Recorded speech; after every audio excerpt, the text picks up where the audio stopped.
নমস্কার বন্ধুরা, আজকে কিন্তু মহাশিবরাত্রি আর আমি কিন্তু এখন শিবের কিন্তু পুজো দিয়ে নিয়েছি। মানে 4 প্রহরের জল ঢালা হয়নি, এখনো তো প্রহর শুরুই হয়নি।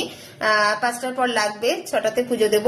তো যাই হোক, এখন আমি ঘরের যেমন পুজো দেয় বাবাকে, তো বাবাকে আসনে পেতে কিন্তু পুজো দিয়ে দিয়েছি। আর এখানে কিন্তু শিব, মা পার্বতী আর গণেশ তিনজনই আছে, কারণ আমাদের গণেশজিকে বাদ দিয়ে তো কোনো পুজোই দেওয়া যায় না।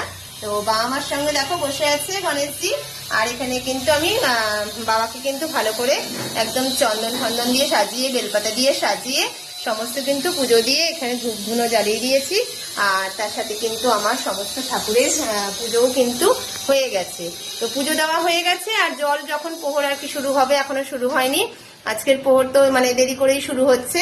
এই যে মা লক্ষ্মী, তো সমস্ত ঠাকুরের পুজোই দিয়ে নিয়েছি, পুজো দেওয়া শেষ হয়ে গেছে। আর এই যে মা সরস্বতী মা, তো তোমরাও হয়তো পুজো দিয়ে নিয়েছো, আর আমিও কিন্তু